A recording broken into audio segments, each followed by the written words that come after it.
نبی کا جام پلاؤ نغوں سے پاک بلاؤ نغوں سے پاک بغداد محل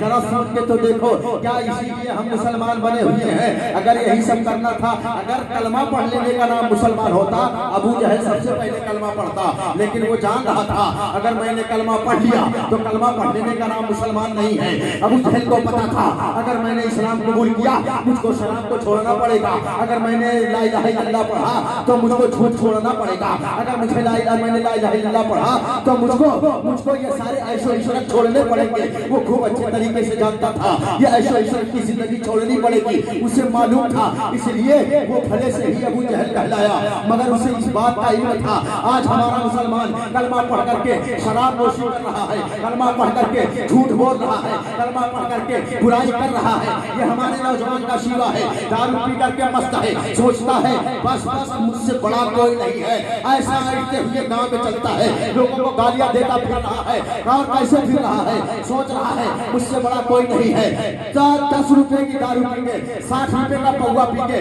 80 روپے کا پوا پی کر کے اس کو غرور آ رہا ہے، لیکن وہ سوچ نہیں رہا ہے شراب پینے والے کی 3 حالت ہوتی ہے۔ حالت نمبر 1 پہلے جب پیتا ہے تو اس کی حالت لومڑی کی ہوتی ہے، حالت نمبر 2 پھر جب پیتا ہے تو اس کی حالت شیر کی ہوتی ہے، حالت نمبر 3 پھر جب اور زیادہ چڑھ جاتی ہے تو اس کی حالت سور کی ہوتی ہے۔ اب شراب پینے والے خوب بغور سن لیں کہ ہم شراب پیئے کہ نہ پیئے، ہم شراب کی طرف جائے کہ نہ جائے، خوب اچھے طریقے سے جان لو اے نوجوانوں، میں سے جو بات پڑھ رہا ہے میں آپ تک وہ بات پہنچانے کی کوشش کر رہا ہوں تاکہ ہمارے معاشرے میں سدھار آ سکے۔ آج ہم شراب پی کر کے مستی میں جھوم رہے ہیں، آپ سوچ رہے ہوں گے یہ 3 حالتیں کیسی پائی جاتی ہوں گی؟ 3 حالتیں ایسی پائی جاتی ہے جب آدمی شراب پیتا ہے تو تھوڑا سا لڑکھڑا کے چلتا ہے، تب اس کی حالت سیار کے طریقے سے ہوتی ہے، اور جب وہی تھوڑا سا نشہ کرتا ہے، تھوڑا سا چڑھتا ہے، تب اس کی حالت شیر سی ہو جاتی ہے۔ وہ سوچتا ہے مجھ سے زیادہ پاور والا کوئی نہیں ہے، مجھ سے زیادہ طاقت والا کوئی نہیں ہے، مجھ سے زیادہ پیسہ والا کوئی نہیں ہے، مجھ سے زیادہ علم والا کوئی نہیں ہے۔ شراب پینے کے بعد جو اس کی دوسری حالت ہوتی ہے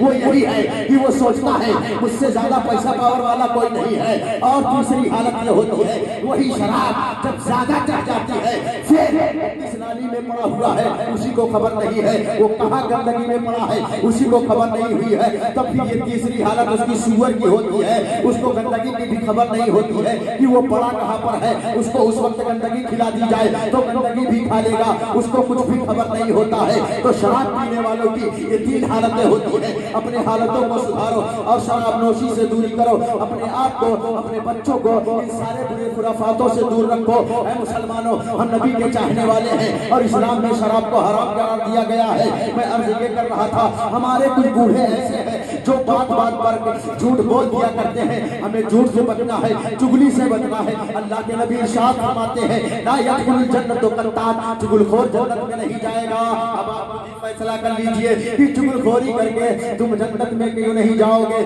اگر تم جنت میں جانے کے لائق ہوتے تو چگل خوری نہ کرتے، اگر تم چگل خوری کرو گے تو جنت میں جانے سے روک دیے جاؤ گے۔ کتنے لوگ سوچتے ہیں اللہ کے نبی بخشش کرا لیں گے، قریب کٹائی ہو دنیا کی ہوش ٹھکانے ہو جائیں گے، اس سے پہلے قبر کی منزل آتی ہے، قبر میں جانا پڑے گا اور قبر میں فرشتے برج لے کر کے جب ٹھوکیں گے تو بات سب کچھ سمجھ میں آ جائے گی۔ کاش